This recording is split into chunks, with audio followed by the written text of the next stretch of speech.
Ngayong umaga sa Pinoy MD, ang mga pinagkakatiwalaan ninyong doktor at nurse ng bayan bumisita sa isang barangay sa Quezon City para magbigay ng libreng prenatal check-up sa mga buntis. Hindi naman po lahat ng buntis ay nakakapagpa-check up. Kaya po mahalaga po na magkaroon ng ganitong mga opportunity na makapunta kaming mga buntis. At ang mga paniniwala at haka-haka pagdating sa pagbubuntis, bibigyang linaw ng ating obstetrician-gynecologist. Dok, gusto ko po sana itanong, mahilig po kasi ako sa matamis. Yun po kasi yung cravings ko mula po nung nagbubuntis ako.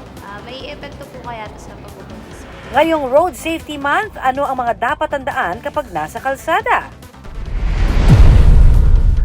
At ang 90s pasyala ng mga chikiting noong 70s hanggang 90s, mas pinaganda ngayon at may bago pang atraksyon. Sobrang saya. The most important thing na nakukuha nila sa rides is the amused sila, they are having fun, but at the same time, they're also meeting other people. Sa usaping pangkalusugan, dapat laging updated. Kaya naman ating pasadahan na ang mga latest health updates ngayong buwan ng Mayo. Salpukan at banggaan. Mga humaharurot na sasakyan. Mga inosenteng nadadamay. At minsan, nauuwi pa sa kamatayan. Ang mga disgrasya sa kalsada pwedeng maiwasan. Yan ang paalala ng Department of Health ngayong Road Safety Month.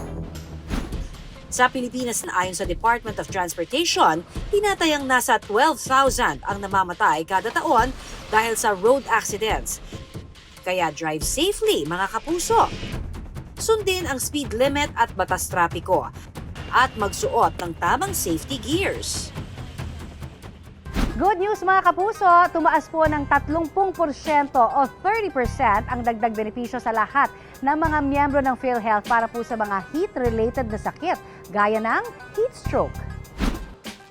Ayon sa PhilHealth, mula sa dating 6,500 pesos, tumaas sa 8,450 pesos ang benepisyo para sa mga heat-related illnesses. Kasama na rito ang hospital charges at professional fees ng mga doktor. Paalala ng PhilHealth, siguraduhin na ang mga ospital na pupuntahan ay accredited o partner ng ahensya. Ibang health update naman tayo sa mga lolo, lola, pati na sa nanay at tatay natin dyan. Kailan ho ba kayo huling nagpa-check ng inyong blood pressure? Aba, nako ha, dapat regular na minomonitor natin ang ating BP mga kapuso. Know your numbers! Yan ang paalala ng Department of Health ngayong Hypertension Awareness Month. Ayon sa Philippine Heart Association, ang normal na blood pressure ng isang tao ay 120/80. Ito raw ang ideal na BP ng tao para makaiwas sa heart disease o kaya ay stroke. Kapag tumaas na ang BP sa 120/80, posible itong magkaroon ng hypertension. Kaya paalala ng mga eksperto, ugaliing i-monitor ang blood pressure at siguraduhin kontrolado rin ang blood sugar at kolesterol para makaiwas sa hypertension. At yan ang ating latest health updates ngayong buwan. Laging tandaan mga kapuso, basta usaping pangkalusugan, dapat updated ka. Ngayong umaga, bumisita po ang ating resident obstetrician gynecologist na si Dr. Q para sagutin mismo ang mga tanong ng ating mga kapuso tungkol po sa kanilang pagbubuntis. Kaya naman, good morning na tayo kay Doc Q. Good morning, Doc. Ano ba ang ikinonsulta ng ating mga kapuso dyan? Ngayon, Kumaring Connie, meron na naman tayong isang kasama dito at siya ay si Mami Sensen. Mami, pwede bang magpakilala muna kayo? Hi, ako po si Sensen Achas, 31 years old. Pangatlong pagbubuntis ko na po ito at ako po ay 5 months. At bakit po kayo nandito, Mami Sensen? Dok, gusto ko po sana itanong, mahilig po kasi ako sa matamis. Yun po kasi yung cravings ko mula po nung nagbubuntis ako. May epekto po kaya ito sa pagbubuntis? Ilang buwan na po kayong buntis ngayon? 5 months. 5 months, si Mami Sensen, 5 months. Meron siyang cravings sa mga matatamis, no? Actually, ang cravings o yung pagkain na talagang gusto natin kainin, no, sa araw-araw, normal ho yan sa pagbubuntis. Pero kasi ang problema kasi kay Mami Sensen, matatamis yung kanyang gustong kainin. Sa family history niyo, Mami Sensen, meron kayong history ng diabetes, no? Nagsabi niyo sa akin kanina, si mami ninyo ay may diabetes. So mukhang hindi po advisable na araw-araw may nakakain kayong sweets o mas marami kang kinakain sweets sa during the course of your pregnancy. No? So kailangan sigurong medyo ibawasan natin yung sugar intake ninyo at yung mga matatamis, kahit anong mga pagkain nyo, basta mga tatamis, ano lang, in moderation lang, no? At kailangan kasi i-check din yung blood sugar ninyo. Na-check ba ang blood sugar ninyo? Normal naman daw? Okay. Oo. Pero hindi ibig sabihin no, na hindi ka na makakaroon ng tinatawag natin gestational diabetes mellitus. Na yung bang tumataas ang blood sugar ng isang babae pag siya ay buntis lamang. At ito ay pwedeng mangyari sa iyo dahil nga may family history kayo ng diabetes. So medyo alalay lang muna. No?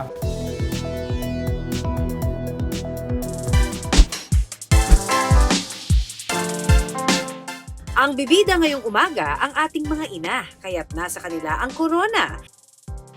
Hindi na kailangang magtiis para masigurong ligtas ang pagbubuntis. Malaking bagay po nun kasi nalalaman po namin kung ano yung mga dapat namin gawin, kung ano yung bawal, or kung ano yung mas nakakabuti sa amin. Malaking tulong po kasi dahil sa kalusugan namin din. Pang 5 baby ko na rin kaya kailangan kong magpaano lagi check up. Hindi po tapos ang Mother's Day dito sa Pinoy MD dahil ngayon pong umaga, bibisitahin ng mga doktor at nurse ng bayan ang isang barangay sa Quezon City para magbigay ng libreng prenatal consultation sa ating mga kapusong buntis.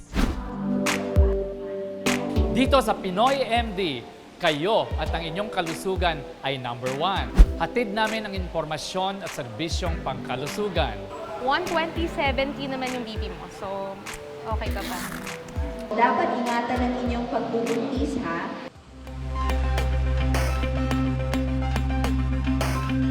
Good morning mga kapuso! I'm Nurse Abby, your nurse on duty for Pinoy MD. Kasama ang mga doktor ng bayan, nandito tayo ngayon sa Batasan Hills, Quezon City para sa Pinoy MD Health Watch. At ang mission natin ngayong araw ay siguraduhin healthy at malayo sa sakit ang ating mga kapusong buntis. Dahil ang konsultasyong pangbuntis, dapat walang mintis. Sino sa atin dito ang nagpapa-prenatal check-up? Kasama ang mga obstetrician-gynecologist na sina Doc Raul Quillamor at Doc Maria Carla Esquivas Chua, dinayo ng Pinoy MD ang Batasan Hills, Quezon City para sa isa na namang Doc Tours kung saan binibisita ng mga doktor ng bayan ng ilang barangay. Hindi naman po lahat ng buntis ay nakakapagpa-check up. Kaya po mahalaga po na magkaroon ng ganitong mga opportunity na makapunta kaming mga buntis. Serbisyong buntis muna tayo para masiguro ang optimal birth outcome. Kailangan siguraduhing malusog si mami at si baby. Pagka mataas ang BP parate, nahihirapan ang baby sa loob. Hindi siya lumalaki ng tama. Okay? So, yun ang mga babantayan natin sa'yo. Malapit ka na mag 9 months. Every 2 weeks ng check-up. Ang importante kasi nakakakain ka ng gulay. Kayong gatas mo tuloy. Una munang itinuro ni Doc Q ang kahalagahan ng prenatal check-up. Prenatal check-up, and-emphasize din natin yung importance ng nutrition. Hindi kailangan maging mayaman para kumain ng tamang nutrisyon. Para makakuha ng tamang sustansya. Kung 7 weeks pa lang po yung pagbubuntis niya, safe po bang uminom ng folic acid? Yan ang pinakatamang oras na pag-start ng folic acid. Kaya ka na ng folic acid, humingi ka sa barangay health center ng folic acid. Nakaka-apekto po ba sa buntis yung pagkatapilok o pagkadapa? Yung mga sinasabi ng mga noong araw na pag natapilok daw, nagkakaroon ng bingot, hindi po yun totoo. So, wala pong katotohanan yun. Yung mga bingot, nasa sinapupunan pa lang siya. So, hindi yun dahil sa natapilok or nadapa ka. Nasa genes yun. Sisimulan ang prenatal check-up sa unang 6 hanggang 12 linggo ng pagbubuntis. Iniiwasan kasi rito ang ilang komplikasyon sa pagbubuntis. Kaya naman, bilin ni Doc, dapat bantayan ang mga danger signs ng pagbubuntis. So, pag buntis kayo, dapat hindi muna tumutulo ang panubigan ninyo. Dapat nag-check kayo ng blood pressure. Dapat tama ang timbang, ang increase ng timbang ninyo. Para masigurong nababantayan ito, sinimulan na rin ng nurse ng bayan na si Nurse Abby na i-check ang kanilang BP. Medyo mababa ang BP natin ngayon. Lagi po kasi po. Opo, 90-60 ka, ha? Third pregnancy. Tapos pang ilang weeks nyo na po ngayong... Magsi 6 months pa lang. Dapat ay sinusuri rin daw ang development sa binti, mukha at tiyan. Tignan nyo ang pagtubo ng pagmamanas. Dapat hindi mabilis ang pag-develop ng pagmamanas or yung pamamaga ng legs ninyo, especially kung pati mukha ninyo. Tapos yung mga maaga pa lang, nagko-contract or tumitigas na yung tiyan ninyo, buong tiyan masakit, umaabot na sa balakang hanggang likod. Baka nagpi-preterm labor kayo, kaya dapat may check-up po kayo. Gaya ng 19 anyos na si Abby, sakit ng likod ang madalas iniinda. Yung pagbubuntis ko po ngayon, maselan po na mabilis po mangalay. Masakit po sa balakang. Tsaka mabilis po mangalay yung pagtaglalakad. Maliit man daw tingnan ang tiyan niya sa 5 buwan, dumadalas pang sumakit ang balakang niya. Nagigising po paminsan-minsan kasi nangangalay po sa pagtulog, tapos pawisin po. Ganun. Nagtataka lang po kasi maliit po yung tiyan. Ganun. 2 beses pa lang nagpakonsulta si Abby sa doktor, kaya't sinulit na niya ang pagkakataong ito. So ito palang binigay sa'yo, folic acid pa lang. Wala na silang dinagdag. Dahil 5 buwan nang buntis si Abby, minabuti na rin ni Doc na i-physical examination siya. May gumagalaw na sa tiyan mo, wala pa? Meron na? Kailan mo na-start na maramdaman? Sinuri din ni Doc ang tiyan at pamamanas sa binti ni Abby. Ano kaya ang napansin ni Doc? Abangan mamaya! Balik po muna tayo sa barangay. Nako, Doc Q, siguradong maraming tanong ang ating pregnant mommies out there. Kaya eto na, sagutin mo na yan. Naku, ito naman, Kumaring Connie, meron na naman ako isang kasama dito at gusto ko siyang pakilala sa'yo, si Mami Josephine. Mami Josephine. Hello po, ako po si Josephine Balmaceda, 27 years old po, 4 months pregnant. Doc, based po kasi sa ultrasound ko last month, ako po ay placenta previa partialis. Ano po ba yung mga possible na dahilan? Bakit po nagkakaroon ng ganitong case ng isang buntis? Nung in-ultrasound ka noon, ilang months ka or ilang weeks 13 yun? weeks. 13 weeks, Yes no? Kasi, po. ang finding kasi ng placenta previa, partialis man yan or totalis, ibig sabihin ng partialis, yung kalahati lang yung or part na ng placenta ang nakatakip doon sa kwelyo ng matris. Pag totalis yun, buo yan, nakatakip yan. Normal ultrasound finding yan sa first trimester of pregnancy. Kayo po, nung ginawa yan, 13 weeks kayo, so lampas na kayo ng first trimester, no? Papasok na kayo sa second trimester, okay pa rin yun kasi tinitingnan natin yung paggalaw o pag-migrate ng placenta, pag-akyat ng placenta doon sa loob ng matris, habang lumalaki yung tiyan ni mami, habang lumalaki si baby, lumalaki din yung matris, may tendency kasi ang placenta na umakyat din. No? So, okay lang yan, basta wala kayong spotting, walang heavy bleeding, maganda pa rin yon.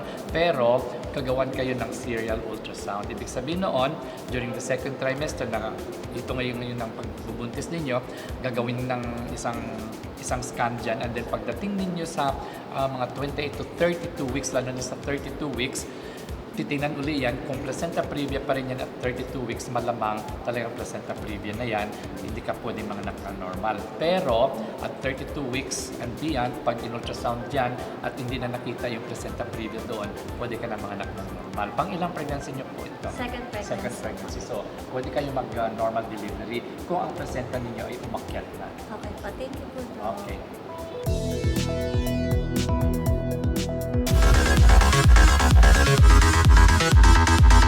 Huling hirit ngayong tag-init, the place to go para makaiwas sa matinding init. Indoor pasyalan para sa mga chikiting at chikiting at heart. Mula sa exciting rides, dinagdagan pa ng trampoline, billiards, bowling, at skating rink. Kung saan ito, abangan! Kaway-kaway sa mga titas and titos of Manila riyan. Natatandaan niyo pa ba ang pasyalang ito? Ako nabubukan ko. Bata kasi ako, lagi ako nandito. Dito kami nanonood ng ng mga manikin, yung Odyssey. Yon, nung araw. Ang tinutukoy ng ating mga kapuso, walang iba kundi ang OG pasyalan at mini Disneyland ng mga titos and titas noon. Ang Carnival daw na ito ang pasyalan ng mga pamilya noong 70s hanggang 90s. Ang dinarayo raw dito noong panahong yon ang nakakaaliw na rides na favorite ng mga bata noon. Pero marami ang nalungkot nang isinara ito noong 2000. Pero don't be sad na raw mga kapuso dahil ang kinagigiliwan niyong Carnival noon, binuksan na ulit ngayon. At isa sa masayang nagbabalik para bumisita sa karnabal, si Michael, na isa raw sa mga OG tambay rito noon kasama ang kanyang pamilya at mga kabarkada. Siguro dahil yun lang ang meron noon na mga laruan. Tapos may go-kart pa yan sa taas, second floor eh. Ito, medyo moderno na yung mga laro. So I guess okay naman na. Makalipas ang ilang dekada, si Michael bumisita ulit sa Carnival. Pero ang kasama na niya ngayon ang kanyang asawa at mga anak. Malaki na raw ang ipinagbago ng lugar bukod sa mas moderno. May bago na ring mga atraksyon, gaya ng trampoline park na ito, na may lawak lang naman na 1,258 square meters. Bukod sa unlilundag daw sa trampoline, pwede ka ring mag-basketball dito. At ang mga chikiting pwedeng maglambitin. Para i-level up pa ang adventure, subukan na ang wall climbing at mini zip line.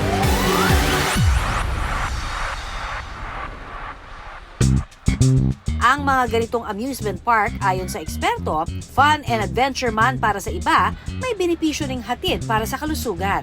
Unang-una, yung kanilang physical health will be much improved kasi there are a lot of physical activities that they can do in these amusement parks or theme parks, no? 'Di ba? Running, climbing, jumping. So, lahat ng physical activities na makaka-enhance sa physical health nila and in fact even their immune system, 'di ba? We always say na pag nag-exercise ka, mas maganda ang development ng immunity mo. Ayon kay Doc, mainam na paraan din ito para mas maging aktibo ang mga bata. Isang health benefit na napaka-importante, lalong-lalo na ngayon dahil most of the time ang mga bata ay talagang nakaupo lang facing the TV and or the computers or gadgets. Hindi pa rin daw mawawala ang mga classic games sa amusement park. Sa billiards, nagtagisan ng galing si Michael at ang kanyang panganay na si Kira sa pagbibilliards. Habang si Mommy G naman at si AJ, nagbonding sa paglalaro ng claw machine. Nadidevelop doon yung socio-emotional skills, no? So, unang-una yung bonding moment. Di ba napaka-importante yan sa mga pamilya, no? So, maliban doon, yung kanilang emotions din, di ba? Pag natatalo ka, di ba? Natututo yung bata how to regulate his emotions kasi madalas ang isang bata pag natalo sobrang nagagalit, di ba? O di kaya nagwawala.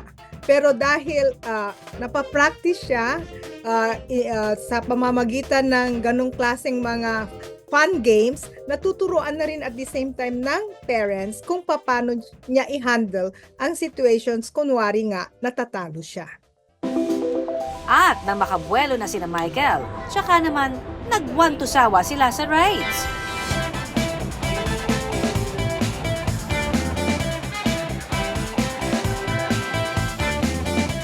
Nagpaikot-ikot ang mag-ama sa go-kart na ito.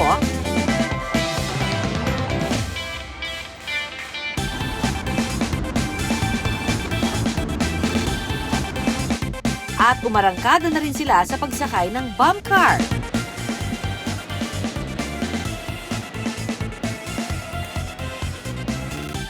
At ang OG rides daw na carousel na present doon para sa lumang carnival, hindi rin nawala.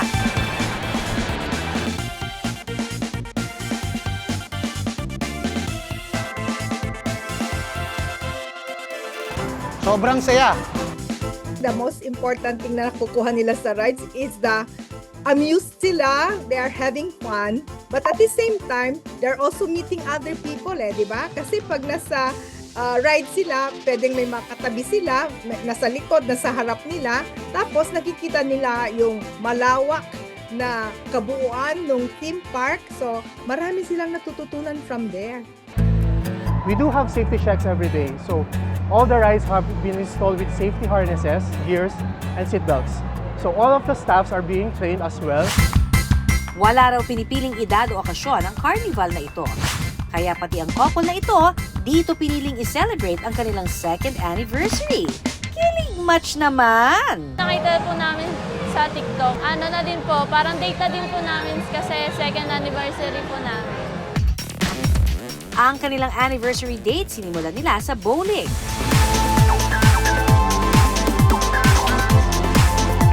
Tsaka sumabak sa arcades.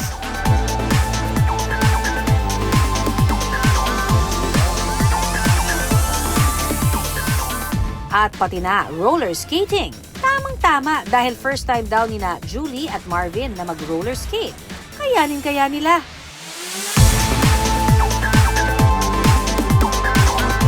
More practice pa, Julie.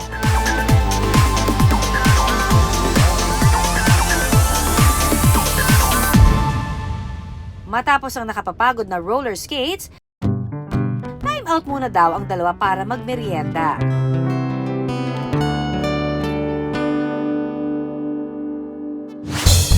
Kung ano yung naibibigay sa mga bata ay yun din ang nagagawa sa ating may edad na. Kasi kailangan din talaga natin maging physically active, di ba?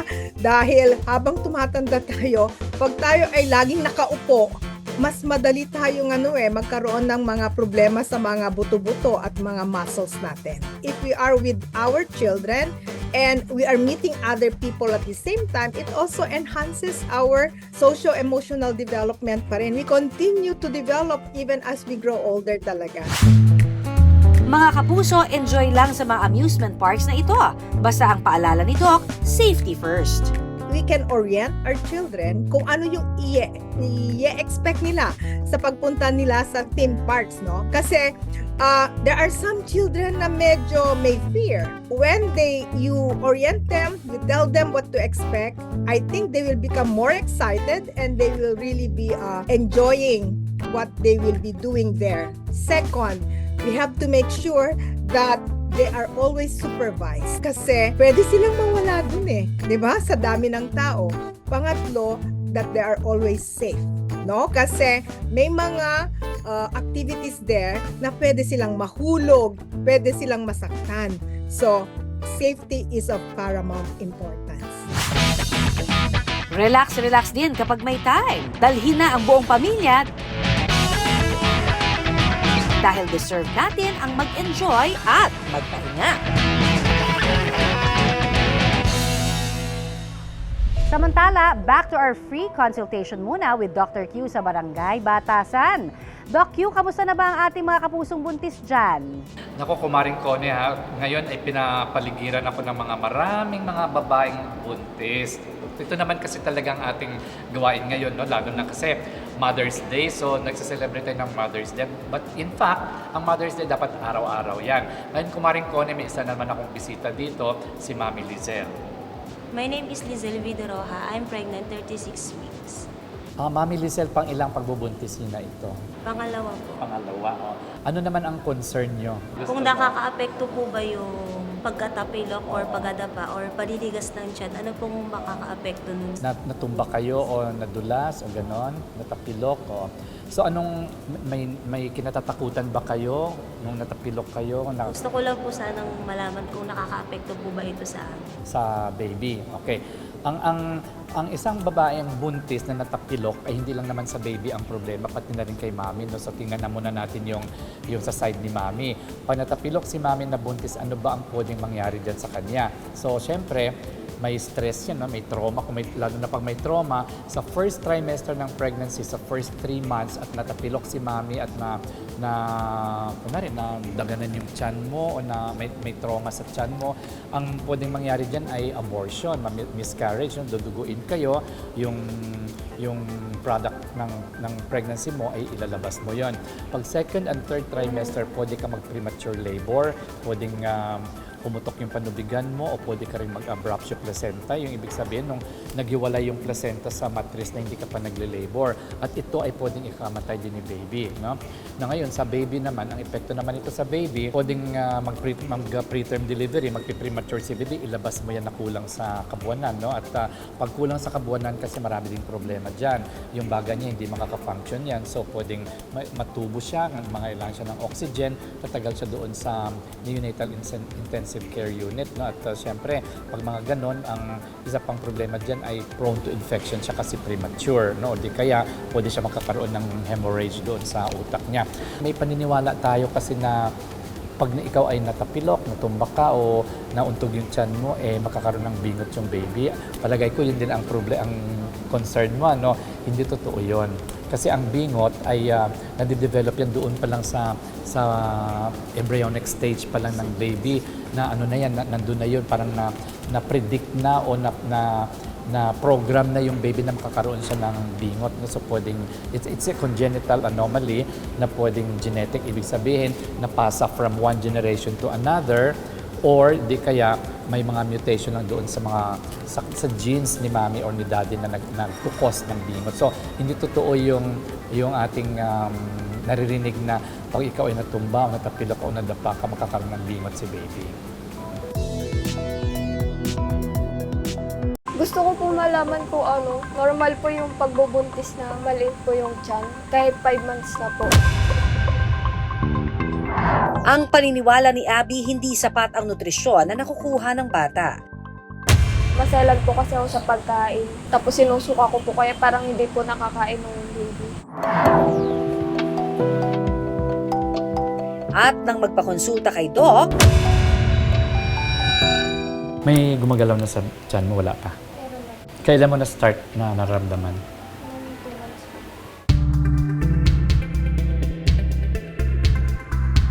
ayon kay Doc, normal naman daw ang kalagayan ni baby. Normal naman daw ang maliit na tiyan sa pagbubuntis ng 5 buwan. Sa kaso gaya ni Abby na kahit 5 buwan ng buntis ay maliit pa rin ang tiyan, ayon kay Doc, huwag namang mag-alala. Dahil ang laki o liit ng tiyan ng mga buntis, nakadepende po yan sa fundal height o yung sukat mula sa pubic bone ng nagbubuntis hanggang sa tuktok ng uterus. Kaya't mga mamis, huwag hong kabahan, maigi pa rin hong magpakonsulta sa mga eksperto para syempre sigurado. Wala naman nga raw mawawala kung susundin ang makalumang paniniwala. Kaya pagdating sa pagbubuntis, marami sa atin ang naniniwala pa rin sa mga pamahiin. Kaya naman, nandito na ang mga doktor ng bayan para linawin ang ilan sa mga yan. Pang ilang pagbubuntis na po natin? 5 po. Tapos saan tayo nagpapacheck up? Diyan lang po sa Manila lang. Sa health center.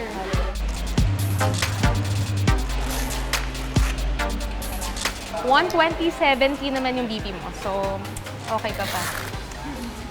Healthy. Isa si Mommy Angie sa mga bumisita sa libreng pakonsulta rito sa Barangay Batasan Hills, Quezon City. Mahirap po ngayon magbuntis. Kasi pang 5 baby ko na rin kaya kailangan ko lagi check up. Sanay din ako dati sa trabaho, kaya ngayon parang medyo hirap kasi parang nanibago ako. Pinaniniwalaan din kasi niya na kailangan mag-ehersisyo para mas dumali ang pagbubuntis. Umaga at saka hapon, nag-exercise na lang. Kasabihan na lang din po para iwas sa pagmamana. Dok, totoo ba? Bawal mag-exercise ang mga buntis? Bago ko sagutin yan, Abby, masaya ako nandito ka ngayon, nakikita kita in person. Ang ganda ng aming nurse ng bayan, di ba? Si Miss Abby. Pwedeng-pwede yan. Meron tayong mga exercises na akma sa mga babaeng buntis. And in fact, Abby, pwede nilang ituloy ito even after their delivery. Tulad ng mga pilates, pwede naman silang mag-jogging or mga walking, mga slow walking lang. No? Kasi kailangan nga nakakondisyon yung mga muscles ni mami para during labor, maigi yung kanilang pag-ire.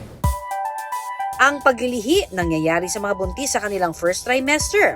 Pero hindi raw nakararanas naman ng paglilihi sa mga pagkain si Angie. Sa paglilihi, asawa ko naglihi. Sabi-sabi nila dati, yung paghakbangan mo daw yung asawa mo within 3 months lang. Totoo daw yun. Kaya hindi ko naramdaman ngayon ang paglilihi. Mas malakas po siyang kumain. Totoo ba na pwede rin pong maglihi ang mga lalaki?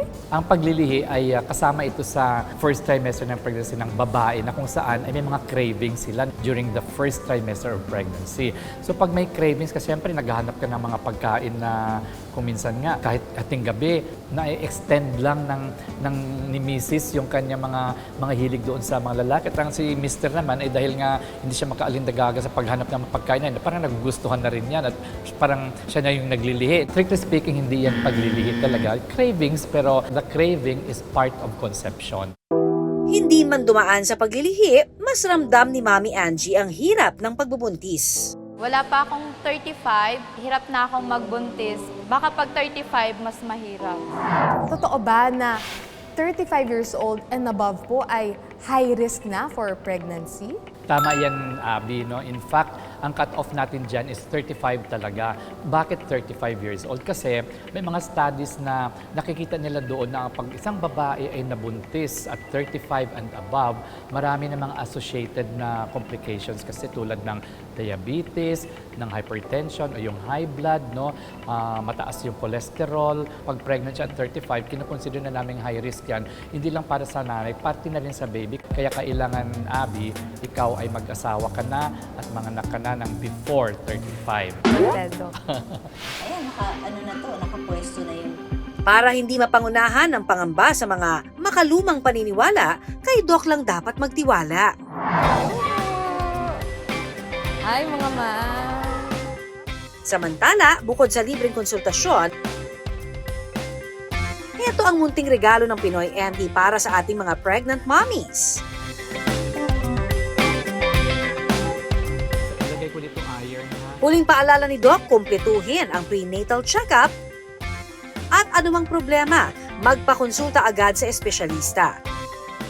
Para masigurong ligtas hindi lang si baby, kundi pati na rin si mommy. And for our last question para sa libreng konsultasyon with our obstetrician gynecologist, sasagutin na yan ni Doc Yu. Meron tayong isang bisita ngayon, kumaring ko, na siya ay napaiba kasi iba yung damit niya. Si Mami Maricar. Hi, ako po si Maricar Tanyon, 27 years old, 8 months pregnant po. Pang ilang pagbubuntis niyo na po ito, Mami? Pangatlo na. Pangatlo na, oh. So ano ang tanong ninyo o ano ang concern ninyo ngayon? Tanong ko lang po kung normal lang po ba sa katulad kong buntis yung nakakaranas ng pamumulikat. Pamumulikat. So, madalas ka ba pinupulikat? Almost every day ba? Yes po, tuwing madaling araw. Madaling araw. Nagtatrabaho ka, hindi? Oo, kasi pag madaling araw, syempre, sa pagtulog mo yan, o di kaya may mga nagtatrabaho kasi ng inaabot ng madaling araw. No? So pag nagtatrabaho ka, kunwari na nakaupo ka lang, madaling araw ang shift mo, yung graveyard shift, no? Naiipit palagi yung mga nerves sa hita at saka binti natin. So pwede ka magkaroon ng pulikat. Kung sa madaling araw naman at natutulog ka lang naman, so pwedeng ano din yon sa positioning mo sa pagtulog mo, lalo na pag nakatagilid ka sa isang side lang, yung side lang na yun ang pupulikatin. Pero hindi ito pwedeng ikabahala lang kasi may mga ibang dahilan din ang mga pulikat, no? Pwedeng kulang ka sa electrolytes, like for example yung potassium o yung sodium, no? So kailangan na hydrated ka, properly hydrated ka. At yung mga, hindi i-avoid mo yung mapapawisan ka ng marami kasi pag maraming pawis ka na hindi mo nare-replace yung fluids, pwede ka makaroon ng electrolyte imbalance. So ito yung mga pwedeng mangyayari dyan o mga pwedeng dahilan kung bakit ikaw ay pinupulikat. Pero during pregnancy kasi, normal naman talaga na pupulikatin ka, pero hindi naman dapat madalas. Pero kung madalas na yon, may ibang dahilan dyan na kailangan maimbestagahan natin. Mga kapuso, laging tandaan, ang kalusugan ay kayamanan. Para sa health tips mula sa ating mga eksperto, i-follow ang Facebook page ng Pinoy MD at GMA Public Affairs. At syempre, mag-subscribe na rin po sa GMA Public Affairs YouTube channel. Samantala, nakaisang oras na naman tayo mga kapuso. Salamat po sa lahat ng tumutok sa amin and sana po na-inspire namin kayo maging fit and healthy. Hanggang sa susunod na Sabado mga kapuso, magkita-kita po tayong muli 6 to 7 in the morning. Ako po ang inyong kaagapay sa kalusugan, Connie Season, nagpapaalala na iisa lamang ang ating katawan, kaya dapat lamang natin itong pangalagaan. Tandaan, unahin ang kalusugan at lagi pong tumutok dito sa programa kung saan kayo at ang inyong kalusugan ang laging number 1. Dito pa rin sa nag-iisang tahanan ng mga doktor ng bayan, ito po ang Pinoy MD. Mga Pinoy MD, laging tandaan.